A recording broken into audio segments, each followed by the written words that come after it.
시청자 여러분 안녕하십니까? 경제 인사이더들의 신박한 통찰과 함께하는 경제 인사이트 정철진입니다. 먼저 오늘 하루를 뜨겁게 달궜던 경제 뉴스 투데이 핫경제부터 살펴보겠습니다. 통계청이 발표한 6월 고용 동향에 따르면 지난달 15세 이상 취업자는 2,890만 7천 명으로 지난해 같은 달보다 9만 6천 명 늘어났습니다. 취업자 수 증가폭은 3월 17만 명, 4월 26만 명으로 늘었다가 지난 5월 8만 명으로 꺾였습니다. 연령대별로 보면 고령층이 고용시장을 견인하는 흐름이 이번에도 이어졌습니다. 정부가 10일 경제관계장관회의를 열고 사용 후 배터리 산업 육성을 위한 법, 제도, 인프라 구축 방안을 논의했습니다. 오는 2027년부터는 전기차 폐차 전 배터리 성능 평가가 의무화되고 불리한 배터리를 새로운 전기차에도 장착할 수 있게 되며 폐배터리로 인한 환경 문제 해소 등 관련 생태계가 조성될 것으로 기대됩니다. 중소벤처기업부는 오늘 AI 스타트업 링크업 협의회 첫 회의를 열고 초격차 AI 스타트업 레벨업 전략을 발표했습니다. 이번 레벨업 전략을 통해서 집중 지원할 분야는 경량화 언어 모델, AI 반도체 설계 등 기술과 제조, 헬스케어, 문화 콘텐츠 등 3개 분야입니다. 이에 따라 경량화 언어 모델과 팹리스 스타트업을 선발하고 제조, 헬스케어, 콘텐츠 분야의 유망 스타트업을 선발해 각 특성에 맞는 기술 고도와 데이터 수집 비용 지원 등을 맞춤형으로 제공합니다. 삼성전자가 창사 이래 처음으로 총파업에 나선 이 전국 삼성전자 노동조합이 오늘부터 무기한 총파업을 선언했습니다. 당초 전삼로는 지난 8일부터 사흘간 1차 파업을 진행하고 오는 15일부터 5일간 2차 파업을 할 예정이었지만 계획을 바꿔서 바로 오늘부터 무기한 파업을 시작했습니다. 노조는 사측이 어떤 대화도 시도하지 않아 곧바로 무기한 총파업에 들어간다고 전했습니다. 지금까지 투데이 핫경제였습니다. 윤석열 대통령은 현재 나토 정상회의에 참여하기 위해서 2박 5일 미국 순방 중입니다. 나토 정상회의에 앞서서 하와이 호놀룰루에 도착해서 태평양 국립묘지와 인도태평양 사령부 인태사를 방문했는데요. 인도태평양 사령부 방문은 한미동맹의 강력한 결속과 힘을 상징적으로 보여주는 계기가 됐습니다. 자, 이제 나토 동맹국 파트너국 정상회의가 있겠고요. IP4의 정상회담, 또 퍼블릭 포럼, 또 일부 국가들과의 양자회담 등 본격적인 나토 정상회의 관련한 일정이 기다리고 있는데요. 오늘 경제인사이트에선 윤석열 대통령의 방미 내용과 함께 나토 정상회의의 이번 주요 의제 그리고 기대 성과까지 자세하게 짚어보겠습니다. 본격적인 오늘의 핫 이슈 이야기 나눠보기 전에 자세한 내용 먼저 화면으로 만나보시죠.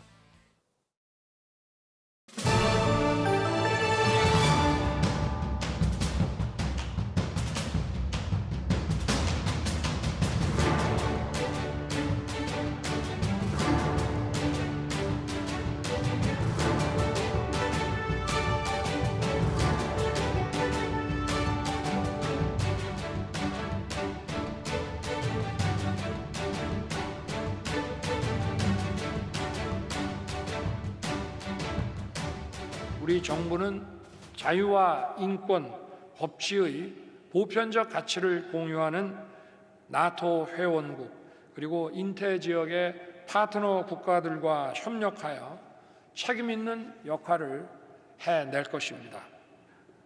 우크라이나 전쟁을 조속히 끝내고 국제사회가 평화와 번영을 이루는 데 힘을 보태겠습니다. 아울러 한미 동맹을 내실 있게 발전시켜 양국 공동 번영의 미래를 열어나가고 동포 여러분께도 힘을 보태드리겠습니다.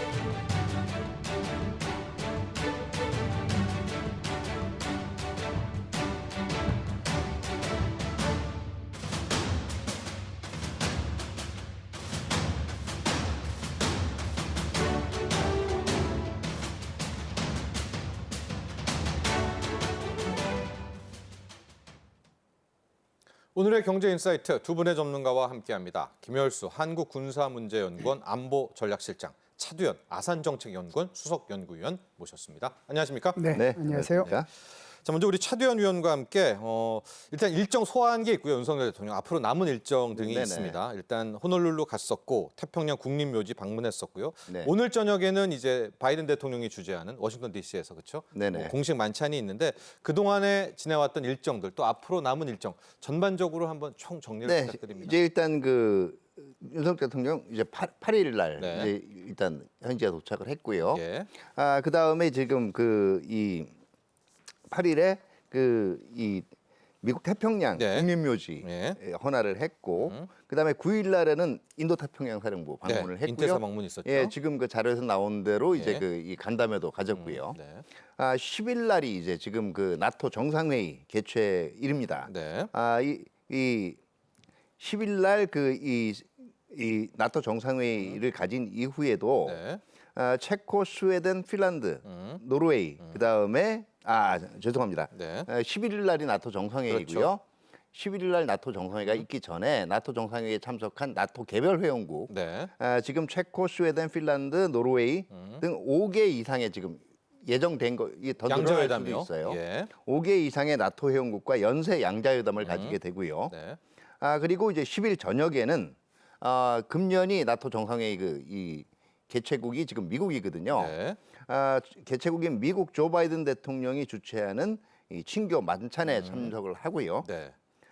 그리고 11일 오전에는 나토의 그 인도 태평양 4개국 파트너 정상회의에 참석을 하게 되고요. 예. 그 다음에 오후에는 그 이 나토 퍼블릭 포럼 이게 그 이 말 그대로 일반인들한테 공개되는 포럼입니다. 퍼블릭이죠. 예, 예. 네. 그러니까 그 지금 미국과 이 나토 회원국이 있는 유럽 지역의 5개 싱크탱크가 공동으로 지출을 하게 되는 거고 이 기회 자체가 어떻게 네. 보면 나토 정상들이 참석을 한 기회를 이용해서 그 나토 개별 회원국들의 그 이 지역이라든가 세계 안보에 대한 구상이라든가 예. 전략 같은 걸 청취할 수 있는 기회거든요. 네. 여기에 지금 이 단독 연사로 초청이 됐어요. 네. 그리고 아마 지금 그 이 한국 대통령으로서는 나토 퍼블릭 포럼에서 지금 이 연설하는 거는 최초로 최초. 생각이 됩니다. 네. 예. 예. 지금 이렇게 나토 퍼블릭 포럼까지 참석을 하면 일단 공식 일정은 마감이 되고요. 이 예. 중간에 지금 예정이 돼 있는 게 지금 이 일본 기시다 총리와의 지금 한일 양자회담. 네. 그리고 제가 보기에는 아마 좀 짧은 시간이지만 네. 한일 양자회담 그 이 어간에 네. 제가 보기에는 그 이 한미일 정상이 한번 회동하는 기회도 네. 만들어지지 않을까 이렇게 기대를 해봅니다. 네, 잘 정리를 해주셨습니다. 이제 인테사 방문을 했고 워싱턴 D.C.로 들어갔습니다. 그리고 이제 시작이 됐는데 오늘 저녁이 되겠죠. 10일 날 이 백악관 초청 바이든 대통령이 주최하는 공식 만찬이 있습니다. 그리고 나서 이제 본격적으로 나토 정상회의, RP4 또 공동회의 그리고 11일 날 윤석열 대통령이 나토 퍼블릭 포럼에서 이제 최초입니다. 우리나라 대통령 역사상 이제 단독 연설을 하게 되는 그게 일정이 마무리하게 되고 그 사이에 지금 거의 유럽의 10여 개 국가와 양자회담이 있고요. 그쪽 수장과 그리고 한일 정상회담은 확정이 된 것 같습니다. 오늘 보도를 보면 그렇죠. 그렇죠. 예, 네네. 기시다와의 만남은 있고 그리고 만찬 때 혹은 그때 사이에 한미일이 한 번은 이제 모일 수도 있을 것이다. 우리 차 위원께서는. 예, 그렇죠. 그러니까 다시 네. 한번 정리를 드리면 네. 10일 날 네. 나토 정상회의 본회의하고 그 회원국 그 이 지도자들 만찬하죠? 그 양자회담 네. 네. 그리고 만찬이 있고요. 11일 날 이 나토에 이번에 초청된 IP4 네. 정상들 간에 지금 이 회담이 공동회담이 한번 있고, 열리고요. 예. 그 다음에 퍼블릭 포럼 단독 이렇게 포럼이 되는 있고 자 이렇게 숨가쁘게 진행이 됩니다. 김현수 실장님, 네. 이제 워싱턴 D.C. 가기 전에 호놀룰루 거기 갔고 태평양 국립묘지를 방문을 했었습니다. 네네. 태평양 국립묘지의 방문 여기도 우리가 어떤 의미를 좀 찾아볼 수 있을까요? 네, 태평양 국립묘지라고 하는 것은 미국의 국립묘지 중에서 두 번째로 큰 겁니다. 그래서 이게 이제 뭐 하와이 자체가 이제 분화섬이잖아요. 예. 그 분화구에 있기 때문에 이걸 이제 펀치볼 우리가 이제 흔히 생각하는 그 이 큰 뭐라고 그릇 그럴까 같은? 국그릇 네. 같이 그렇게 그릇? 이제 생긴 데거든요. 근데 여기에는 이제 그 2차 세계 대전에 참전했던 미군 한국전에 참전했던 미군, 베트남전에 참전했던 미군들이 여기에 잠들어 있는데 네. 특히 이제 한국전에 참전했던 미군들 한 만여 기의 유해가 여기에 안치돼 있습니다. 그래서 대통령께서 여기에 가서 참배를 하시고요. 네. 그리고 그리고 이제 거기에 생존하신 분이 이제 한 6분 정도 있었어요. 그래서 이제 생존하신 분들 일일이 이제 악수하시고 감사 예. 표하고 그리고 나서 특히 이제 그 중에서도 한 분의 그 묘지에 가서 참배를 따로 이제 별도로 했는데 그분은 이제 1951년도에 춘천지구 전투에서 혁혁한 이제 공을 세워서 우리나라로 보면은 최고의 무공훈장이 화랑무공훈장이거든요. 예. 이제 미국은 이제 명예훈장이라고 그래요. 그래서 그것을 받은 사람인데 거기 가서 이제 헌화까지 했거든요. 예. 이제 이것은 결국은 이제 우리 한미 동맹의 역사적 기원이라고 할까요? 그런 의미를 되새기고 우리 참전 용사들에 대한 최대한의 예우를 이렇게 바친 그런 행사였다 이렇게 봅니다. 그리고 우리가 하와이 하면 생각나는 게 역시 인태사죠. 인도태평양 사령부인데 네. 여기에도 윤석열 대통령이 공식 방문, 역시 이것도 최초로 처음이다 이렇게 보여지고 있는데 인태사 방문의 의미는 저희가 또 어떻게 찾아볼 수 있을까요? 네, 인도태평양 사령부는 미국에 이제 그 통합사령부가 한 6개 정도 있어요. 그러니까 우리가 흔히 알고 있는 인도태평양 사령부만 있는 게 아니고 중부사령부, 남부사령부, 대서양사령부 뭐 이런 것들이 있잖아요. 네. 그런데 이제 인도태평양 사령부가 담당하는 지역이 전 세계 지구 표면의 52%를 담당을 합니다.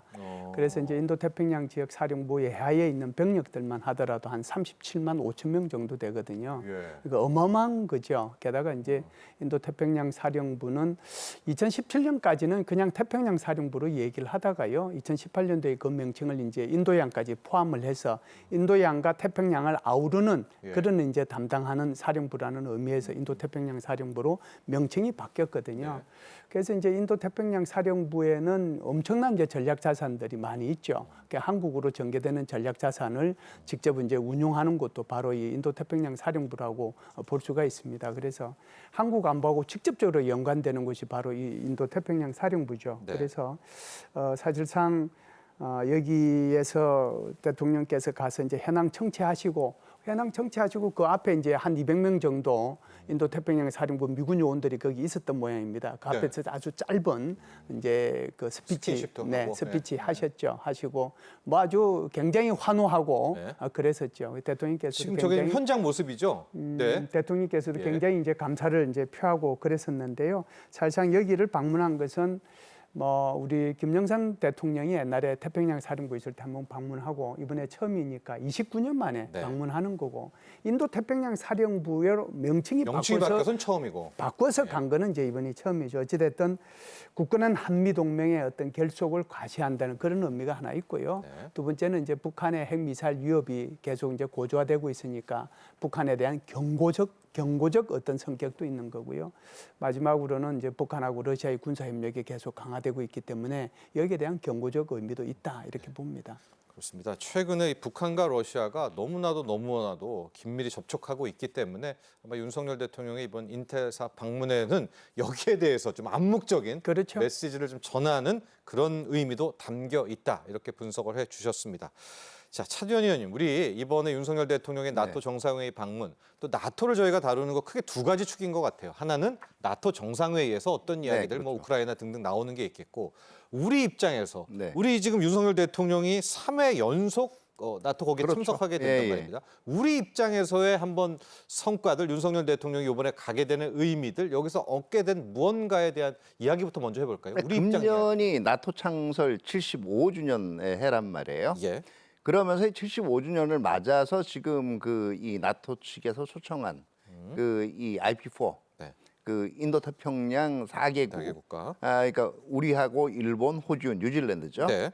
이 4개국과의 그 이 협력을 다진다라는 건 일단 나토 측면에서는 그 이 두 가지 의미가 있습니다. 하나는 나토가 앞으로 그 이 기여나 역할을 인도 태평양 지역까지 이제 확장을 해나가겠다는 것도 있고요. 네. 두 번째는 우크라이나전 얘기도 나왔지만 유럽에서의 주요 그 이 안보 사안에 대해서도 그 지금 인도 태평양 4개국의 협력을 적극 얻어내겠다라는 그 예. 생각이 있는 거고요. 예.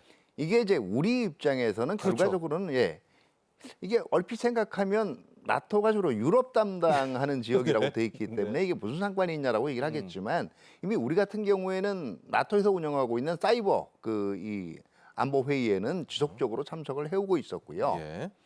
그리고 이제 지금 흔히 얘기하는 우리가 여전히 이제 한미 동맹이라든가 우리의 주요 관심사가 핵을 비롯한 북한의 위협으로부터의 그 한반도의 평화와 안정을 지키는 거 아니겠습니까? 네. 이게 일차적인 임무지만 글로벌 중추국가라는 우리 목표에 맞게 지역 및 세계 차원에서의 역할과 기여도 네. 확장해 나가는 것이 네. 우리의 그 중장기적인 구상이란 말이에요. 예.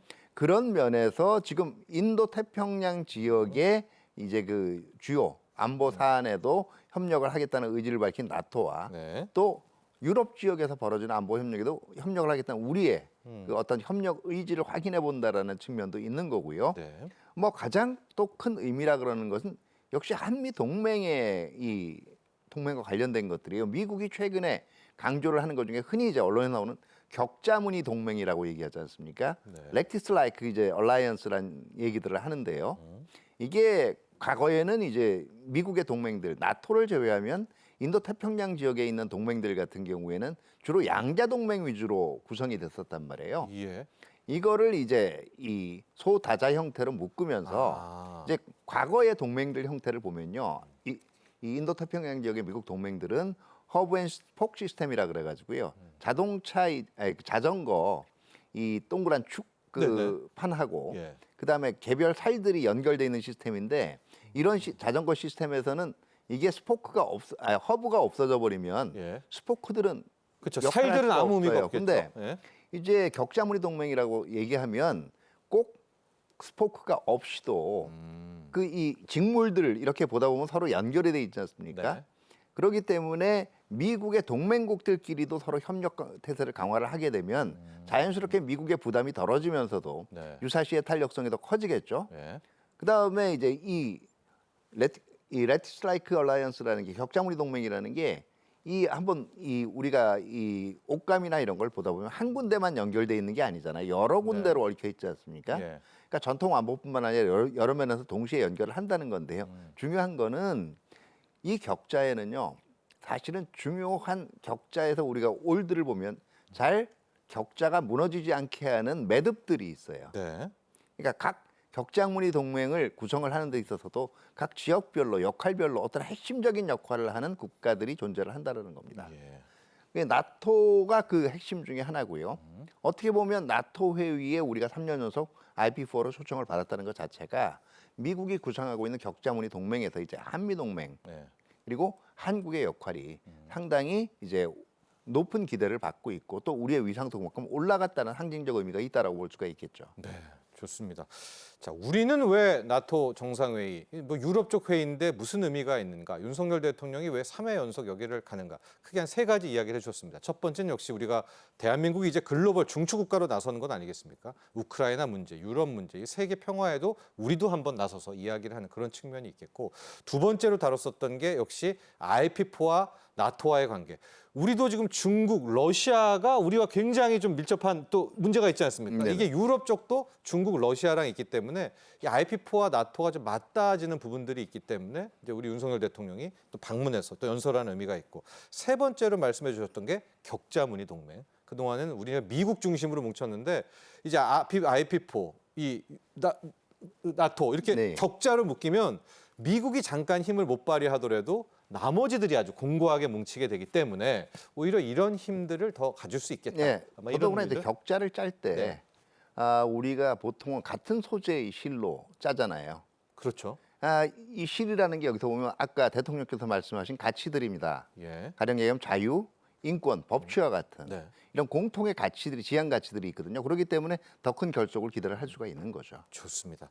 자, 이렇게 우리와 나토와의 관계를 봤고요. 자, 김열수 시장님, 네네. 이제 나토 자체를 봐야 될 것 같아요. 나토 32개국 연례 정상회의가 곧 시작이 됩니다. 이번 나토 정상회의의 주제는 뭔가요? 역시 우크라이나인가요? 그렇죠. 여기서? 네. 네, 아무래도 이제 우크라이나 지원과 관련된 것이 핵심일 거고요. 이제 그 외에 다른 주제들도 있을 텐데 네. 우선 우크라이나 지원과 관련된 것은 두 가지가 핵심이라고 생각합니다. 하나는 우크라이나 지원에 대한 안전 장치를 어떻게 확보할 것이냐 하는 거거든요. 그래서 그 부분에 대해서는 이제 계속해서 이 나토에서 지원해 왔던 게 연간 한 400억 불 정도 됩니다. 이게 이제 우리나라 돈 한 60조 원 되죠. 이 돈이 계속해서 이제 지원이 돼야 된다라고 하는 것을 서약하자. 이제 이 부분에 대한 이제 논의가 하나 있을 거고요. 예. 두 번째는 트럼프가 이제 당선 혹시 되면 여기에 대한 이제 통제 장치를 좀 확보해야 되겠다. 이제 그 생각을 갖고 있는 거거든요. 네. 그러니까 이게 어떻게 될지 모르니까. 예. 그래서 지금까지는 이제 미국이 주도해 왔던 우크라이나 국방 연락 그룹이라고 하는 게 있습니다. 여기에 57개국이 참여하고 있는데요. 대한민국도 여기 당연히 참여하고 있죠. 그래서 이 부분에 대해서는 지난 6월 달에 나토 국방장관 회담할 때 이미 결정이 됐던 건데 이번에 이제 나토 정상회담을 통해서 이걸 추인하게 되거든요. 그 핵심 내용이 세 가지입니다. 첫 번째는 우크라이나에 대한 각 나라가 기부하는 계획이 있잖아요. 네. 그걸 조율한다는 거고, 그다음에 각국이 기증하는 무기나 군사 장비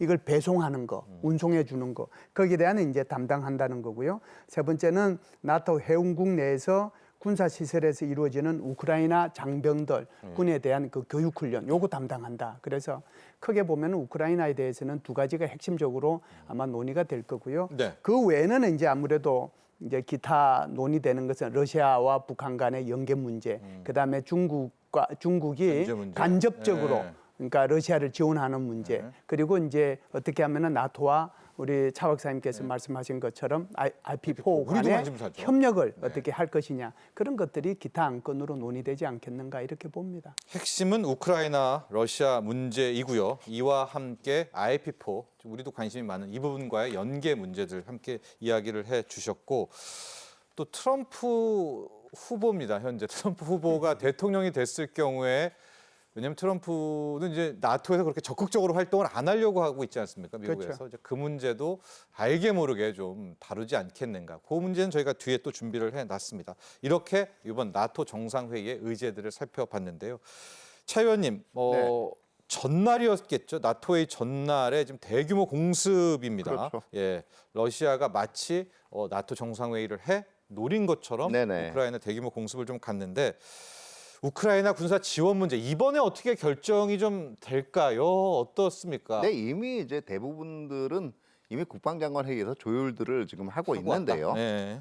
핵심 자체는 이제 지금 이 러시아가 그 금년 들어가지고 이제 전선을 좀 확대하는, 다시 점령지를 확대하기 위한 움직임을 적극적으로 보이고 있고요. 네. 또 일부는 또 소득을 얻기도 했어요. 네. 그렇기 때문에 어떻게 보면 여기에 대한, 그렇죠. 그러니까 지금 이 북러 정상회담이 있었고 북러 신조약이 있은 이후에 지금 나토 정상회의 전에 벌써 러시아가 다시 한번 대공세를 가했단 말이에요. 네.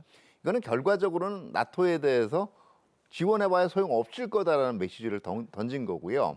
그럼 나토에서 이번에 할 수 있는 거는, 아니 오히려 이제 그게 소용이 없을 거다. 우리는 그래도 우크라이나를 지원할 변함없이 거다. 지원할 거라는 메시지를 던지는 뭔가가 필요한데요. 예. 핵심은 뭐 여러 가지 400억 불에 달하는 이제 지원금, 예, 재정 지원 네. 이런 것들이 얘기가 되겠죠. 구체적으로는 지금 주로 지금 지상군 투입이지만 이 주로 극초음속 미사일이라든가 이런 걸 이용해서 대규모 인명 피해를 내면서 우크라이나의 저항 의지를 이제 꺾어버리겠다라는 네. 게 러시아의 주 이제 이 전략이고, 예. 이거에 대항하기 위해서 절대적으로 필요한 것이 기존보다 더 많은 무기가 더 빨리 투입되는 것들이거든요. 예.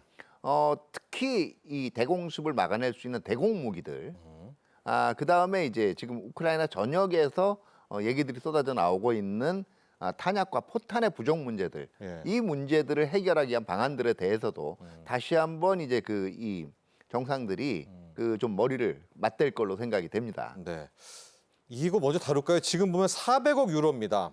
우리 돈으로는 60조 원에 달하는 군사 지원금 지출에 대한 정상급 합의, 이건 의제에는 올라와 있는데, 자, 차 의원님, 이게 될까요? 이거 통과될까요? 왜냐하면 지금 보니까 나토 사무총장도 임기가 다 된 것 같고, 예. 당장 또 미 대선 때문에 미국은 또 이런 트럼프가 워낙 지금 지지율이 높으니까 이러고 있는 가운데 실제 성과가 좀 나올까요? 전원 동의가 나올까요? 예, 제가 보기에는 지금 규모가 부담이 되긴 하지만 예. 저는 가능할 거라고 봐요. 왜냐하면은 일단은 지금 바로 그 미국 대통령 선거 변수 때문에 예. 그 나토 회원국들도 상당히 지금 경각심을 가지고 있는 입장이고요. 네. 예. 실질적으로 지금 저 우크라이나전 침공 이후에 나토 회원국들 자체가 트럼프 지금 그 전 대통령이 비난하는 것처럼 그렇게 그냥 수수방관하고 있는 것이 아니라 나토에 대한 지원이라든가 아니면은 흔히 이제 트럼프 정부 1기에 얘기하던 GDP 대비 국방비 비율을 파격적으로 올리기 시작했습니다. 무슨 얘기냐면 이게- 남의 일이 아니라고 생각을 한다는 거예요. 지금 우크라이나에서 벌어지고 있는 일이. 오히려 예, 네. 이게 첫 번째 그러니까 일단 위협에 대한 경각심이 이제 높아졌다라는 게 있고요. 두 번째는 역시 트럼프 2.0이 이제 시작이 될 때, 다시 말해서 트럼프 전 대통령이 복귀했을 때 그 트럼프 전 대통령의 이제 비용 분담 공세를 막아내기 위해서는 또 그만큼의 지금 일단은 그 나토의 지금 이 안보에 대한 분담이라든가 미국과의 분담이라든가 기여 내용들을 부각을 해야 되기 때문에 네. 그러려면 결과적으로 가장 정당성이 있는 게 우크라이나에 대한 지원이란 말이에요. 네. 그렇기 때문에 제가 볼 때는 뭐 액수로 볼 때는 이게 과연 될 수 있을까 얘기도 나오지만 큰데, 예, 저는 예. 불가능한 건 아니라고 보고요. 헝가리 변수는 어떻습니까? 예, 헝가리가 지금 예. 그 뭐 최근에 네. 푸틴하고도 만나고 네. 우르반 이제 총리가 그 변수가 있긴 하지만 제가 볼 땐 전체적인 그 분위기 자체는 이게 지금 그 나토에 대한 우크라이나에 대한 지원 지원은- 확대 문제는 네. 오히려 긍정적으로 논의가 될 수 있을 걸로 봐요. 알겠습니다. 자, 김현수 실장님, 우리 네네. 입장에서는 또 한 가지가 이건 참 어떻게 해야 될까 고민이 있을 것 같은데 우리한테도 이제 우크라이나 지원 요청이 좀 오겠고 그럼 우리도 어떤 무기 지원이다 이런 거를 해야 될 수도 있을 것 같은데 러시아의 관계도 있는 건 아니겠습니까? 러시아가 진짜 뭐 노골적으로 혹은 우회적으로 우크라이나 지원하면 뭐 어떻게 하겠다 이런 입장도 보이고 있고 우리는 이번에 우크라이나 지원을 어떻게 하게 될까요? 대통령께서 그 순방 직전에 로이터 통신과의 그 서면 인터뷰에서 아주 러시아에 대해서 경고를 했죠. 네. 러시아여, 남한과 북한 중에서 누가 더 중요한지 네 선택해라. 네. 그렇게 얘기를 했잖아요. 그 말의 의미가 뭘까요? 그게 이제 러시아가 북한에 대해서 첨단 군사 무기 같은 것을 지원해 주면 우리는 이제 우크라이나에 대해서 살상 무기를 지원해 주겠다는 그 의도가 그 속에 굉장히 들어가 있는 거거든요. 네.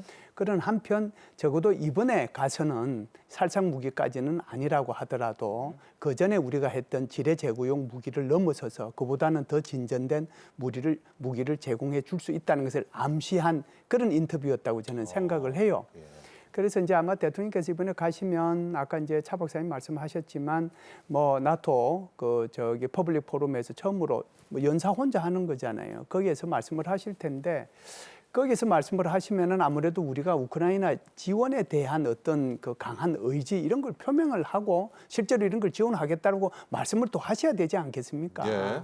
그래서 아마 그렇게 말씀을 하실 텐데 살상용 무기가 아닌 것 중에서 그러면 어떤 게 지원 대상이 될 수 있겠는가? 그거 궁금해요. 네, 예, 제가 볼 때는 두 가지 무기 체계인데요. 하나는 지금 러시아의 그 전파를 이제 그 우크라이나 전파를 교란시키고 있거든요. 이걸 이제 죄밍이라고 전문 용어로 얘기합니다. 예. 그러면 이 전파 교란을 차단할 수 있는 그 무기 체계를 엔티 제밍 이제이라고 해요. 안티 제밍. 그렇죠. 예, 안티 예. 제밍이라고 항제밍이라고 얘기하는 건데 그 항제밍 할 수 있는 그런 전자전을 수행할 수 있는 어떤 무기 체계, 무기 장비, 전자전 장비를 아마 지원해 줄 수 있을 거고요. 네. 두 번째는 이제 감시 정찰, 그 무인기 이 정도는 뭐 지원해 줄 수 있지 않겠는가. 그래서 아마 대통령께서 그렇게 로이터 통신에 미리 얘기한 것도 러시아한테 우리가 이런 거 지원할 것 정도, 이런 것 정도 지원할 거다고 미리 아마 예방주사 놓으셨다고 저는 생각을 해요. 그렇죠. 양쪽에게 보내는 메시지 같기도 합니다. 러시아에게도 전하고, 그렇죠. 예, 나토에게도 우리가 할 수 있는 한계는 이제 여기까지 안티제밍, 그렇죠. 전자기파 교란하는 거 풀어주는 거, 그다음에 무인기, 드론 정찰기다라고 얘기를 해서 아마 우리도 이제 김열수 의원께서는 지원에 동참은 할 것이다 이렇게 예. 전망을 해주셨습니다. 자, 이번 나토 정상회의에서는 무엇보다도 이 나토와 IP4 이 4개국과의 협력이 어떻게 이루어질지가 가장 큰 관전 포인트가 아닐까 보고 있습니다. 이 나토와 IP4 간에 사상 처음으로 뭐 우크라이나 지원뿐만이 아니라 여러 관련해서의 공동 문서가 지금 체결돼서 나올 수 있다 이렇게 전망이 되고 있는데요. 네. 앞으로 나토와 IP4 또 나토와 우리 한국 대한민국과의 협력 관계 어떻게 가야 할지 준비된 영상 보고 난 뒤에 계속 이야기 이어가겠습니다.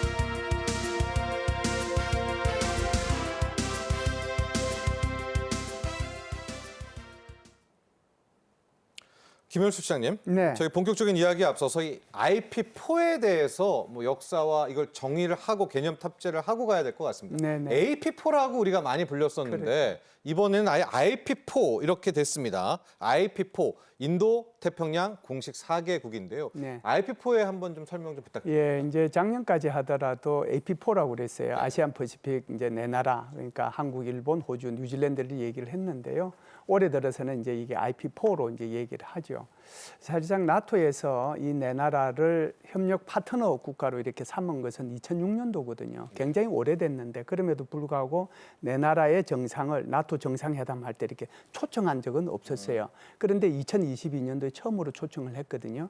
2022년도 상황을 한번 가만히 생각해 보세요. 2022년도 2월 달에 러시아가 우크라이나를 침공했잖아요.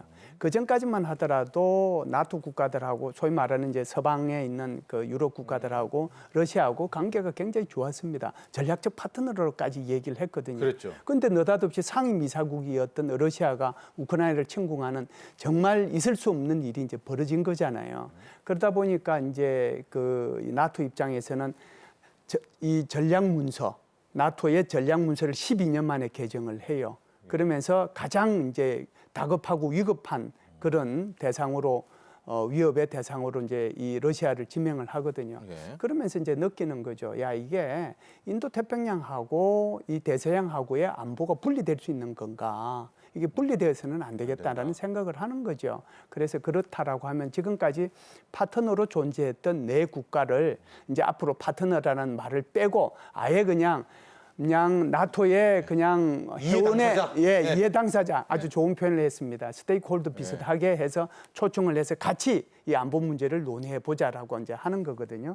그래서 사실상 제가 볼 때는 뭐 이 자유 인권 법치라고 하는 이 가치를 다 공유하는 거잖아요. 그렇기 때문에 여기에 나토 회원국 32나라하고 그리고 이제 아시아 이제 인도 태평양 우리의 IP4라고 하는 네 나라하고 그래서 이게 이제 안보 정책을 조율하고 또 공조하는 그런 차원에서 굉장히 의미 있는 그런 그 어떤 모임이고 회의체고 그런 것이 아닌가 이렇게 보죠. 그렇습니다. IP4입니다. 네 나라죠. 포니까 한국, 일본, 호주, 뉴질랜드입니다. 여기 이제 인도가 들어갈 것을 착각하시면 안 돼요. IP4라고 해서 한국, 일본, 호주, 뉴질랜드입니다. 차디원 의원님, 네. 아마도 지금 예상이기는 한데 네. 이번 이제 정상회의에서 IP4와의 또 공식적인 행사 일정도 있고 네네. 중요한 것은 문건, 그러니까 공동 문서가 나올 수도 있다. 아마 여러 분야에서 우크라이나 지원 등에 대한 합의도 나오겠죠. 네네. 그런 내용이 담긴 문서가 나올 수 있다. 상당한 좀 이제 완전히 공식화로 접어든다 이렇게 봐야 될까요? 어떤 의미로 봐야 될까요? 네, 지금 제가 보기에는 이제는 나토하고 단순히 아까도 그 김열수 교수님께서 말씀하셨지만 네. 단순히 그냥 이제 옵저버 자격이 아니라 실질적인 이해 상관자로서 이 참석을 한다는 걸 보여주려면 예, 지금 10일 날은 나토 회원국들끼리 회의가 좀 그렇죠. 열리지만 그 다음 날이 이제 나토와 IP4 그이 만남이 있습니다. 네. 예, 동시 회의가 열린단 말이에요. 그럼 거기에서 이제 어떤 그 이 공동의 문서가 체결이 되지 않을까 생각이 되는데요. 지금 이 나토의 IP4가 참석을 한다 그래서 당장 뭐 인도 태평양에 어떤 일이 이제 벌어졌을 때 네. 나토가 갑자기 출동을 한다거나 네. 또는 뭐 우리가? 유럽에서 어떤 네. 지역이 있을 네. 때 IP4 이제 4개국이 뭐 어떤 직접적으로 군사적인 이 개입을 한다든가 이렇다고 보기는 힘들고요. 그러면은 여전히 지리적 한계는 존재하거든요. 네. 이 지리적 한계를 뛰어넘을 수 있는 영역들이 뭐가 있을까요? 첫 번째가 정보입니다. 정보 협력들. 네. 그다음에 허위 정보 식별들이 있을 거고요. 예. 두 번째 대표적인 국경이 없는 분야가 사이버 영역이잖아요. 이 사이버 안보에 대한 협력들. 예. 그다음에 세 번째가 이제 첨단 과학기술 관련 AI? 협력들이겠죠. 예, 예. AI라든가 우주 영역에 관련 협력들. 네 번째가 지리적 영역은 직접적으로 IP4가 아니지만 이미 상당 부분 기여를 하고 있고 실질적으로 공통의 관심사가 될 수밖에 없는 것. 다시 말해서 지금 우크라이나 전쟁이라는 것 자체가 이미 북한도 이제는 얽히게 돼버리는 구조가 돼 있고요. 네. 어떻게 보면 지금 간접적으로 지금 뭐 주요 부품 공급이라든가 이런 거는 중국도 지금 개입돼 있다는 그 지금 것이 나토의 네. 공통적인 견해이기 때문에 회원국들의 네. 이렇게 볼 때는 결국 이 중국하고 북한이 연루돼 있다는 것 자체가 인도 태평양의 문제이기도 하거든요. 예. 그런 점에서 우크라이나 지원에 대한 문제들도 자연스럽게 얘기가 되지 않을까 생각이 됩니다. 네. 자, 그래서 지금 IP4와 나토와의 관계 이제 아마 공식 회의 끝나고 또 한 번의 정상들 뭐 회의들이 있을 것 같은데 이게 주목을 받고 있는 건데요. 김현수 실장님 지금 네네. 보니까 중국이라는 교집합이 있어요. 그렇죠. IP4 한국, 일본 뭐 우리도 중국에 대한 부분들 이쪽도 지금 알게 모르게 러시아를 누가 도와주냐 중국이 도와준단 말입니다. 중국에 대한 견제, 그렇죠. 중국을 겨냥한 메시지 뭐 이런 것도 있을까요? 어떻습니까? 좀 조심스럽긴 합니다만은 네, 굉장히 강하게 나올 텐데요. 강하게 나와요. 네, 제가 이제 우선 2022년도 전략 문서, 나토의 전략 문서에 도대체 중국이 어떻게 언급되었는지 좀 말씀을 드리고요. 네. 그다음에 2023년도 작년도에 나토 정상회담 할 때 그때 중국에 대한 내용이 어떤 내용이 있었는지 말씀을 드리고 예. 그리고 이제 지난 6월 달에 있었던 그 G7 정상회담에서 어떤 내용이 있었는지 아마 요거 다 종합해서 아마 이번에 공동성명이 나올 겁니다. 근데 2022년도 거부터 좀 말씀을 드리면요. 네. 중국의 야만과 강압적인 정책이 나토 이익과 안보와 가치에 도전을 하고 있다. 그래서 주요 기술 부문과 산업 부문, 핵심 기반 시설, 전략 자재 및 공급망을 중국이 통제하고 있다. 네. 또 우주 사이버 공간, 해양 영역에서 규칙에 기초한 질서를 뒤엎으려고 중국이 노력하고 있다. 네. 그리고 경제적 지렛대를 사용해서 관련 국들을 전략적으로 종속시키려고 하고 있다. 이것이 그때 전략 문서에 채택된 대중국에 대한 내용이에요. 예. 그리고 작년도에 이제 그 나토 정상회의 할 때 요때도 이제 공동성명이 한 90개 항목이 나왔어요. 90개 항목이 나왔는데 그중에 6군데에서 중국에 대한 언급을 했거든요. 그리고 이제 이번에 이태리에서 한 정상회의의 그 공동성명 내용을 보면 이것은 중국의 지원이 러시아의 우크라이나 전쟁을 유지하고 네. 하는데 도움을 주고 있다. 그다음에 중국이 러시아 방위 산업에 사용되는 물자를 계속 이전하면 더 많은 제재를 가할 것이다. 이 공동성명이 36쪽인데요.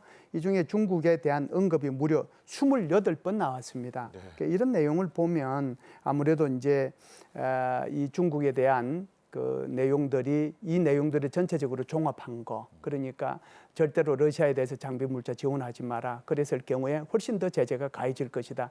이 내용이 골자로 해가지고 한 대여섯 군데의 항목으로 좀 나열이 돼서 공동성명이 나오지 않겠는가 이렇게 봅니다. 근데 우리 입장에서는 또 중국을 그렇게 견제하고 해야 되지만 예. 경제적으로 보면 중국은 우리에게 또 하나 시장이 될 수가 있고요. 많은 네. 반도체 공장도 가 있고 참 이해관계가 복잡하게 얽혀 있거든요. 그렇죠. 그러니까 우리는 또 중국과 또 다른 실내 외교도 추구해야 되는 거 아니겠습니까? 그렇죠. 이제 예를 들면 이런 거죠. 이제 중국이 기본적으로 가지고 있는 동맹에 대한 인식은 냉전의 산물이라고 얘기를 해요. 네. 그렇기 때문에 이제 한국이 여기에 참여하거나 또는 뭐 IP4가 여기에 참여하는 것에 굉장히 반대를 많이 해왔어요. 예. 실제로 이제 중국 외교부 대변인이 이 얘기까지 하긴 했죠. 예. 그런데도 사실은 중국을 보면 중국도 확대하고 있거든요. 뭘 확대하고 있어요? 상하이 협력기구라고 하는 SCO 이거 확대하고 있죠. 브릭스라고 하는 거 이것도 확대하고 있지 네. 않습니까? 자기네들도 확대하고 있으면서 이제 우리가 확대하고 있는 것에 대해서 지금 이제 딴지를 걸고 있는 거죠. 그럼에도 불구하고 뭐 중국과의 관계 이것도 이제 관리해 나갈 필요가 있죠. 기본적으로 한국은 미국과의 동맹을 외교의 근간으로 삼아서 네. 주변국과의 관계를 잘 관리해 나갈 필요가 있다라고 생각을 합니다. 그렇기 때문에 지금 윤석열 정부가 들어서서 중국에 대한 원칙은 명확하잖아요. 상호 존중의 양국 관계를 구축해서 나가야 된다. 살짝 이것 때문에 한일중 정상회담도 있었고 한중 네. 정상회담도 있었고 그 영향으로 인해서 거기에서 결정된 내용으로 인해서 사실상 2+2 회담도 있었잖아요. 네. 저기 러시아하고 북한하고 정상회담하고 있을 때 한국에서는 그러니까 외교부 차관, 한국의 외교부 차관과 중국의 외교부 차관을 중심으로 해서 국방부 국장들이 참여하는 2+2 회담도 있었단 말이죠. 네. 그래서 이런 우리의 헌법적 가치에 기초를 하되 한미 동맹을 근간으로 해서 주변국을 관리할 필요는 여전히 있는 것이죠. 네. 저 우리 차 의원님과는 러시아에 대한 이야기를 해보도록 네네. 하겠습니다. 실은 러시아가 뭐 불과 한 달 전, 2달 전만 해도 러시아 뭐 이랬었는데 지금 북러의 뭐 포괄적 관계 협정 맺으면서 네. 너무나 밀접해지니까 우리가 좀 러시아 이게 굉장히 좀 방점이 찍힌단 말입니다. 네네. 근데 러시아는 또 나토에 있어서도 일종의 공적 아니겠습니까? 네네. IP4 우리와도 함께 좀 엮일 수도 있지 않겠는가? 그리고 이것과 함께 지금 기시다 총리와의 한일 정상회담도 잡혀 있지 않습니까? 네네. 여기에서 북러 이야기 안 나올까요? 이것도 한번 북러 얘기 분석해 나올 주시죠. 수밖에 네네. 없죠. 네. 그리고 실질적으로 이 나토 같은 경우에요. 여러 번 전략 개념이 바뀌었는데요. 네. 과거에 그 사실은 냉전 시대에 그 당시에는 소련이었죠. 네. 러시아와 그 연맹국 동맹국들 바르샤바 조약 기구라 그랬죠. 여기에 유럽에 대한 위협에 대응하는 것이 나토의 사실은 설립 취지자 최초의 목적이었단 말이에요. 네. 그러다가 이 구소련이 해체가 되고 탈냉전 시대가 되면서 이제 유럽 지역에서의 그 이 전반적인 안전 문제들, 그다음에 분리 독립에 대한 이 안정적인 관리들 이런 것들이 또 주요한 관심사가 됐다가 또 유럽 지역 인근에 있는 북아프리카라든가 중동 지역의 안정을 위한 쪽으로 전략 개념이 좀 이동을 했다가 예. 2014년에 다시 러시아의 위협에 주목을 하기 시작을 했거든요. 그리고 이제 2021년 2022년 연속으로 지금 러시아 위협이 부각이 되고 우크라이나 침공이 계속되면서 이제는 러시아를 위협으로 하고 러시아를 도와주고 있는 중국을 또 하나의 새로운 잠재적인 위협으로 네. 그 얘기를 하는 나토 전략 개념이 채택이 됐고요. 이렇게 이게 나토의 주로 위협이라고 돼 있고 우리는 지금 한러 관계 위주로 지금 그동안 얘기를 하고 있다가 네. 결국은 북러 간에 이제는 이제 신조약이 체결이 되면서 예. 우리의 입장에서 그러니까 이제 러시아가 저 멀리 떨어져 있는 존재만은 아닌 게 된 거예요. 그래요. 더더구나 만약에 러시아가 그 북한에 대해서 핵 기술이라든가는 고급 군사 기술까지를 제공할 경우에는 실질적으로 우리 안보 위협을 직접적으로 부추기고 있는 거나 마찬가지예요. 네. 이게 마치 1950년 이전하고 지금 비슷한 상황이기 때문에 어떻게 보면 러시아에 대한 위협 인식이라는 거는 그 어느 때보다도 네. 나토 회원국들하고 우리 간에 지금 공유가 되고 있는 상황이라고 볼 수가 있고요. 네. 당연히 이런 또 북러 간의 밀착 관계는 뭐 일본의 입장에서 이중으로 얽혀 있죠. 왜냐하면 북방 4개 영토를 놓고 지금 러시아하고 네. 이 러시아하고의 안보 상황이 걸려 있는 거고요. 일본도 당연히 걸려 있습니다. 네. 일본도 또 어떻게 보면 북한의 핵 미사일에 대해서 네. 우리를 제외하면 가장 큰 잠재적인 피해국이라고 볼 수가 있기 때문에 북러 간의 협력 그리고 북러 신조약의 그 내용에 따라서 어떤 앞으로 북러 간의 거래가 이루어질지 네. 여기에 대해서는 같이 상황 인식을 공유하고 공동의 대응을 논의하는 기회가 분명히 만들어질 것 같습니다. 네, 그러니까 이번에 한일 정상회담 기시다 총리와 윤석열 대통령과 기시다 총리 만남에서도 역시 이번에 나왔던 북러의 신조약 여기에 대한 이야기 굉장히 많이 좀 나누겠습니다 아마도. 그렇죠. 네. 이게 아마 주조가 될 거고요. 나머지 문제들 이제 한일 간에 또 다른 이제 문제들도 있어요. 네. 여전히 남아 있는 역사인식 문제도 있고 최근에 이제 얘기는 경제 안보 이슈들 부딪히고 있는 문제들 네. 이런 문제들에 있어서도 만약에 시간이 나게 되면 좀 이제 그 견해가 이제 지금 그 이 교환이 되는 그런 계기가 되지 않을까 생각을 합니다. 그렇습니다. 이번에 윤석열 대통령 정상회의, 나토 정상회의 방문에 한일 정상회담은 지금 공식적으로 잡혀 있습니다. 그렇기 때문에 만남의 의제들 좀 궁금해하실 텐데 우리 차두현 의원께서도 이야기했지만 이제 북러 군사 협력에 대한 이야기가 꽤 심도 있게 논의되지 않을까 이렇게 정리를 해주셨고요. 자, 김현수 시장님. 네네. 우리가 기밀 전용회선 이야기 많이 나오고 있어요. 우리가 이 나토 쪽의 그 정보회선은 일본은 여기에 지금 들어가 있죠. 우리도 여기에 지금 들어가 있으면은 꽤 좋을 것 같은데 이번에 좀 성과가 나올 수 있을까요? 예, 아마 뭐 가능할 수도 있을 겁니다. 사실상 이제 한국이 2022년부터 이제 IP4로 초청을 받아갔잖아요. 예. 2022년도에 나토에 이제 그 우리 대표부 설치했고요. 그리고 이제 나토 사이버 방위 센터에 정회원으로 가입되었고 나토하고 같이 사이버 훈련도 같이 했거든요. 그러면서 점점 이제 이것을 발전시켜 오고 있는데 특히 이제 작년 같은 경우에는 그 11개 분야에 대해서 한국과 나토 개별 맞춤형 파트너십 프로그램 여기까지 이제 체결을 했잖아요. 예. 11개 분야지만 여기 지금 나갈지 모르겠는데 굉장히 많은 분야에 대해서 개별 파트너십에 대해서 협정을 체결했어요. 이제 거의 남은 게 한두 가지 남아 있는데 네. 그중에 중요한 것이 지금 이제 질문하신 것처럼 바이시스라고 하는 거거든요. 그 바이시스라고 하는 것이 원격으로 전장 정보를 교환할 수 있는 나토의 군사 기밀 공유망입니다. 이 군사 기밀 공유망에 우리가 들어갈 수 있다라고 하면 굉장히 이제 여기서 많은 정보도 얻을 수 있을 뿐만 아니라 이걸 통해서 우리 한국군이 네. 배울 수 있는 것도 굉장히 많지 않겠는가. 그래서 제 생각에는 올해 이것이 이제 들어갈 수 있었으면 좋겠다는 것이 제 개인적인 뭐 희망입니다. 바이시스에 우리가 들어갈 수 있는지 정말 얼마나 많은 정보가 있겠습니까? 나토의 군사 기밀 정보망에 우리도 접속할 수 있게 되는 성과를 이번에 좀 얻었으면 좋겠다. 이런 바람도 가져보고요. 자, 정리를 좀 해봐야 될 것 같은데 이 이슈를 좀 마무리를 해야 될 것 같아요. 우리 차 의원과 또 김열수 실장 모두에게 좀 물어볼 텐데 네. 트럼프 전 대통령 이슈가 그 어느 때보다 지금 나토 정상회의의 한 축이 되고 있습니다. 차 의원님, 예? 뭐 아직은 모릅니다만 트럼프 후보가 대통령이 되면 나토는 이제 어떻게 되나요? 그런 것들을 많이 우려하고 있는 것 같습니다. 예. 일단은 제가 드릴 수 있는 말씀은 조금 걸러들을 필요가 있다라는 거예요. 지금이 선거 전이고요. 네. 예, 다시 말해서 굉장히 비용 분담 문제를 강하게 얘기를 하고 있고 지금 선거 전이기 때문에 흔히 얘기하는 미국의 일반인들이 그냥 이 편견을 가지고 얘기하는 그 얘기들이 그대로 트럼프 대통령 입을 통해서 나오고 있다라는 얘기고요. 네. 물론 그 트럼프 대통령이 뭐 주변의 참모들 얘기를 안 듣고 네. 자기 마음대로 한다라는 그게 있지만 이 사실은 유럽이란 파트너가 아무리 미국 우선주의로 나간다라고도 쉽게 포기할 수 있는 관계는 아니라는 점이고요. 오히려 지금 나토보다 더 이 신경을 써야 되는 건 인도太平양 지역에 있는 동맹국들이에요. 네. 우리나 일본의 경우인데요. 네. 사실은 두 가지가 가장 핵심적입니다. 첫 번째는 무임승차하지 않는다는 인식을 주는 것이 굉장히 중요하고요. 네. 두 번째는 결국은 잠시의 단기적인 이익을 위해서 한국을 비롯한 인도太平양 지역의 동맹국들을 하고의 관계를 껄끄럽게 만드는 것이 네. 결국 미국 자체에도 손해가 난다는 점을 어떻게 인식시키느냐예요.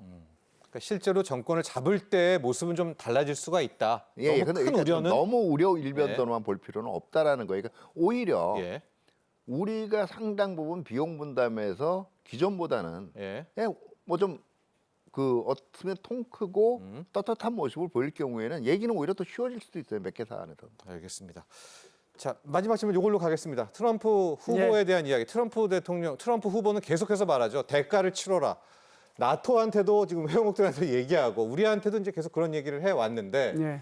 실제 집권을 하게 되면 바뀝니까? 어떻게 될까요? 뭐 지금 어찌됐든 뭐 나토에 대해서만 얘기를 하면 뭐 두 가지입니다. 하나는 나토가 이제 그전에는 나토 탈퇴하겠다고 얘기했는데 네. 기본적으로 이제 트럼프 인식이 바뀌어서 나토가 공평한 몫을 부담을 하면 네. 탈퇴 안 할 수도 있다. 네, 이렇게 이제 맞아요. 얘기했다는 네. 게 첫 번째고요. 네. 두 번째는 우크라이나 문제가 이제 나토로 봐서는 굉장히 고민인데 뭐라고 지금 트럼프가 얘기를 하고 있냐면 우선 우크라이나가 협상에 임해야 된다.